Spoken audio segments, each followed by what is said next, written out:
कर दीजिए। जी जी ये कहीं होता है? विनोद तो जी, दूसरा चुनाव लड़ते विनोद जी हैं। का इसमें जवाब बनता है। आपने विनोद जी के एकदम एंटी एक नई थीसिस रखी है। विनोद शर्मा जी, ये पेशबंदी है, बगावत नहीं है ये। नहीं, अब है, देखो मेरी हाँ। बात सुनिए, अब है अपनी बात रख रहा है और मैं उसकी बात से काफी हद तक एग्री भी करता हूँ।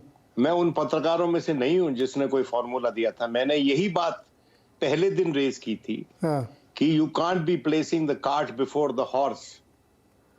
हाँ। आप किसी आदमी को एक इलेक्शन लड़ने के लिए कह रहे हैं, उसके इलेक्शन जीतने से पहले आप उसका इस्तीफा लेना चाहते हैं जिस पद पे वो आसीन है। भाई वन मैन वन पोस्ट तो जब लागू होगा जब दो पदों पे वो होगा। दो पदों पे होने से पहले कैसे वन मैन वन पोस्ट लागू हो जाएगा? ये बात मैंने भी लिखी थी और मेरा तर्क ये था कि जब कोई आदमी एमएलए होता है और एमपी का इलेक्शन लड़ता है तो क्या एमएलए का इलेक्शन आप रिजाइन कर देता है एमएलए से और फिर लड़ता है एमपी का इलेक्शन? जब वो जीत जाता है दूसरा इलेक्शन उसके बाद त्याग पत्र देता है पहले पद से। ये हमारी पार्लियामेंट्री डेमोक्रेसी में एस्टैब्लिश्ड नॉर्म है। विनोद जी, ये विनोद जी टेक्निकली आप सही कह रहे हैं, लेकिन पार्टी बड़ी है कि पद बड़ा है? मुख्यमंत्री बड़ा है, पार्टी बड़ी है? नहीं, इसमें टेक्निकली क्या है भाई? नहीं ठीक है, आप इस्तीफा नहीं देंगे, लेकिन पार्टी अगर कह रही थी इस्तीफा दो तो आप ये लॉजिक लेके जाएंगे? ऐसा तो कोई नियम नहीं है क्या? वो नियम है, कह रहे हो? ऐसा है भाई, राहुल जी ने क्या कहा था कोच्चि में? देखिए कि मुझे लगता है उदयपुर में जो तय हुआ था उसका पालन होगा। देखिए, मैं राहुल जी की बात से या उदयपुर में जो हुआ था मैं उस पे उसके बिना पे आपसे तर्क नहीं कर रहा हूं। हाँ। मैं अपनी बात रख रहा हूं। हाँ। मेरा ये कहना है कि ये जो तरीका, जिस तरीके से पूरा प्रकरण रचा गया वो गलत तरीका था और गहलोत को मनाया जा सकता था और गहलोत को भी ज्यादा परिपक्वता दिखानी चाहिए थी। जो कल हुआ वो सारा सुनियोजित था। वो लग रहा था कि भाई वो अपनी इंपॉर्टेंस दिखा रहे हैं गहलोत साहब या उनके जो समर्थक हैं वो ये बता रहे हैं कि सचिन पायलट के पास एमएलएज नहीं है और जिसके पास एमएलएज नहीं होती वो मुख्यमंत्री नहीं बन सकता है। ये बात सच है कि नहीं? और ये जो इस्टेब्लिश करना था ये एक पॉलिटिकल मूव था गहलोत लॉबी की तरफ से सचिन पायलट को चेकमेट करने के लिए और उनके समर्थकों को चेकमेट करने के लिए। और जो केंद्रीय नेतृत्व था कांग्रेस का और जो ऑब्जर्वर्स वहां गए थे उनको इसको फैक्टर इन कर लेना चाहिए था इस बात को। और दूसरी बात, आज वहां पर वही हो रहा है जो रनिंग कमेंट्री दी जा रही है, क्या बातचीत हुई, कहां से मिले, कौन मिला और हम क्या कहने जा रहे हैं कांग्रेस के अध्यक्ष को, जो कि पंजाब में हो रहा था जहां पर हमारे दोस्त हरीश रावत जी रनिंग कमेंट्री दे रहे थे। कभी आपने भारतीय जनता पार्टी को ऐसी रनिंग कमेंट्री देते हुए देखा है क्या? सुना है क्या?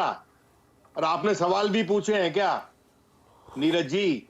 सर वहां ऐसा माहौल बना नहीं तो मैं पक्का पूछता। वहां ऐसा ड्रामा हुआ। देखिए आप कितना पूछते हैं ये भी हम जानते हैं। अरे सर आप, मैं पक्का पूछता। इस बात को दोस्तों में रहने दो, अपनी दोस्ती में रहने दो इस बात को। नहीं, वहां कहाँ हुआ सर, बताइए। कह रहा हूँ सच्चाई ये है नीरज कि ये मिसहैंडल्ड मामला है सारा। लेकिन अब भी मैं गहलोत से अपेक्षा करता हूं कि वो स्टेट्समैनशिप दिखाएं।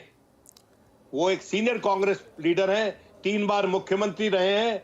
अब भी वो स्टेट्समैनशिप दिखाकर पार्टी को इस डिस्ट्रक्शन के कगार से वापस खींच सकते हैं। सर मैंने तो यही अगर उनको अपनी वही छवि बनाई रखनी है जो छवि आज तक उनकी है कि मैं तो पावर के लिए नहीं हूं, मैं तो राजस्थान की सेवा के लिए हूं, मैं कांग्रेस की सेवा के लिए हूं, ये तो कहने के लिए होता है। ये गांधीयन के काम नहीं है किसी, ये कहने के लिए होता है sir. Work of any Gandhian. Sir देखिए विनोद जी आपने और दुबे जी ने जो रखी बहुत ही बढ़िया डिस्कशन है, पर्सपेक्टिव है। मैं तो वही बात कह रहा था कि बिग पिक्चर अशोक गहलोत जी भी नहीं देख रहे हैं। 3 बार के सीएम, इतनी लंबी पारी, उतना सत्ता का सुख भोग चुके हैं, उसके बावजूद भी वो लालच दूर नहीं जा रहा है।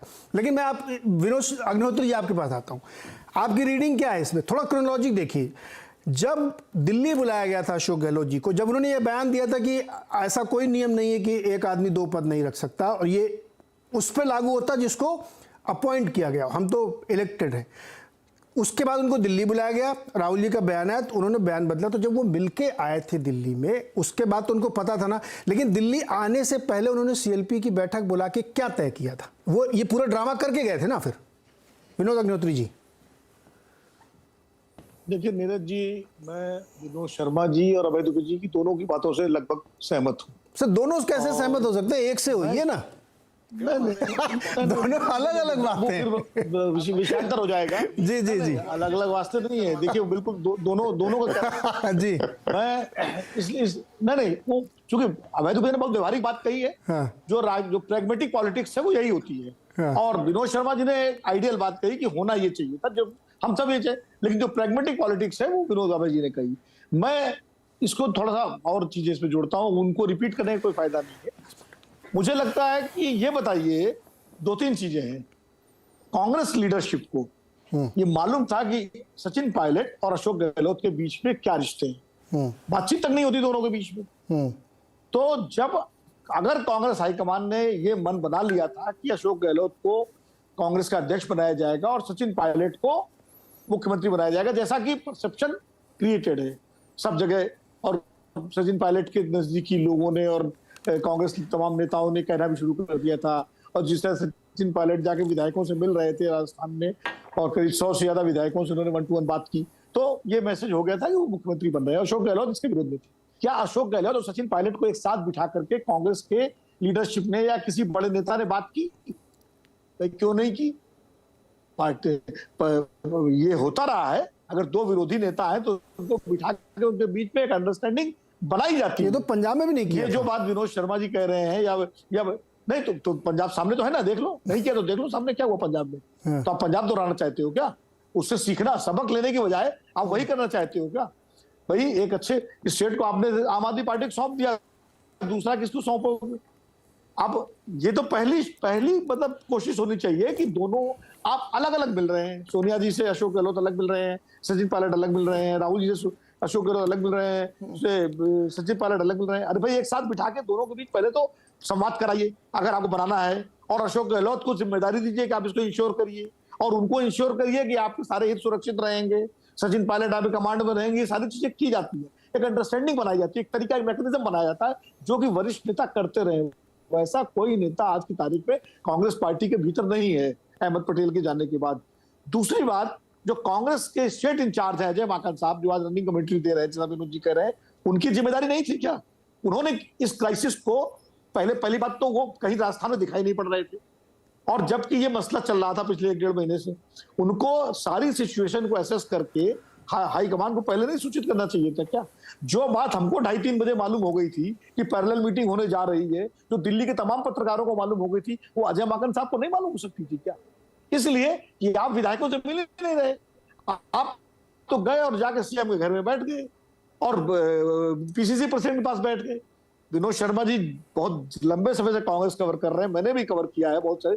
कांग्रेस का जो, या बीजेपी में वो सिस्टम है, जो स्टेट इंचार्ज होता है उसकी बहुत बड़ी जिम्मेदारी होती है, और वो लगातार राज्य के संगठन के विधायकों के सबके टच में रहता है। मुख्यमंत्री और प्रदेश अध्यक्ष से अलग के अलावा भी उसका अपना एक नेटवर्क होता है, जिससे वो सारी सिचुएशन का असेसमेंट करके विनोद जी एक छोटा सवाल यहाँ पे मैं पूछने पर अवगत कराता रहता है। विनोद जी एक छोटा सवाल, देखिए ये मामला तब ज्यादा बिगड़ा जब वो दिल्ली आके वापस गया अशोक गहलोत, तब तक तो नहीं लग रहा था। तो माकन जी हो सकता है अंदर अंदर कर रहे होंगे भाई कि मिलना है, ये तो बवाल तो भी 2 दिन में कर दिया उन्होंने माकन जी, और फिर आलाकमान ने कहा होगा कि देखो क्या हो रहा है। आ गया ना कल जो माकन जी कर रहे थे। नहीं, माकन जी क्या कर रहे थे? माकन जी जो कर रहे थे तो कल सामने आ गया ना कि एक भी विधायक से आपका संवाद नहीं है। यार हमको जब मालूम पड़ गया, 4-5 विधायकों से हमने बात की होने जा रहा है, अगर माकन जी का नेटवर्क होता विधायकों में, अगर उनके विधायकों से संवाद होते तो उनको पता लग गया होता सुबह, फिर वो कोई स्ट्रेटजी बनाते, वो सीएलपी की बैठक टाली जा सकती थी। और वो बताते हैं हाईकमान को इसमें माहौल ठीक नहीं, पहले हम विधायकों से बात कर लें, उनको तैयार कर लें, फिर सीएलपी की बैठक बुलाएंगे, लेकिन उन्हें पता ही नहीं था। सर गहलोत जी सोनिया जी की सुन ले रहे, माकन जी की कहाँ सुन लेंगे? माकन जी बहुत जूनियर है उनके। नहीं, माकन जी की सुन, अरे सोनिया जी तो सुनती ना गहलोत जी, माकन जी की। तो सोनिया जी तो टीवी देख रही होंगी, उनको भी तो पता होगा ये सब क्या चल रहा है, खाली माकन जी को थोड़ी पता होगा। यार टीवी तो कल पता लगा था, मैं तो एसेस करने की बात कर रहा हूँ। बात यही थी, देखिए इसको हंसी में बहुत गंभीर मामला है। हाँ। सोनिया जी टीवी देख रही, सोनिया जी या कोई भी पार्टी का लीडर जो है, हाँ। भारतीय जनता पार्टी में भी अगर कुछ होता है तो मोदी जी या नड्डा जी बाद में आते हैं, पहले उनके इंचार्ज आते हैं। बिल्कुल। अब याद करिए जब योगी जी को हटाने की बात चल रही थी तो राधा मोहन सिंह और सारे लोग जाकर के उत्तर प्रदेश में कर रहे थे एक्सरसाइज, कि नहीं कर रहे थे? और उसके बाद वो तो राज्यपाल तक जा रहे थे वहां पर लेके विधायकों को दस्तखत वाले पत्र, लेकिन वो क्राइसिस इसलिए सॉल्व हो गई क्योंकि पार्टी का मैकेनिज्म था। तो ये मैकेनिज्म क्यों नहीं कांग्रेस पार्टी में बनाया अहमद पटेल के जाने के बाद? ये जिम्मेदारी किसकी है? और प्रभारी की ठीक है, अशोक गहलोत ने जो किया, जो अजय दुबे जी कह रहे हैं या सचिन पायलट जो कर रहे हैं, सत्ता की लड़ाई में सब अपना करते हैं। सचिन पायलट जी के पास इतना बढ़िया मौका था 2 साल में, जब वो वापस उनको पार्टी में आए और वो प्रयास उनका फेल हुआ कि वो विधायकों का विश्वास जीत सकते थे। उसके लिए उन्होंने कितनी कोशिश की। अगर कोशिश की होती तो शायद कल जो है 92-93 विधायक उनके यहाँ धारीवाल जी के यहाँ नहीं जाते, कम से कम 30-35-40 विधायक तो उस बैठक से अलग अपने वो करते, लेकिन वो नहीं हुआ। तो इस तरह से उनकी भी ये एक तरह से होमवर्क उनका भी कमजोर था, सचिन पायलट का भी। उनको भी ये चीजें, वो सिर्फ हाईकमान के भरोसे थे। उनको लग रहा था ये इंदिरा गांधी के जमाने का हाईकमान है कि एक बार जो कह दिया जाएगा वो हो जाएगा। ऐसा नहीं है भाई, हाईकमान के तो आप पंजाब में देख चुके हो। हाँ, नहीं विनोद जी, ये एक्सरसाइज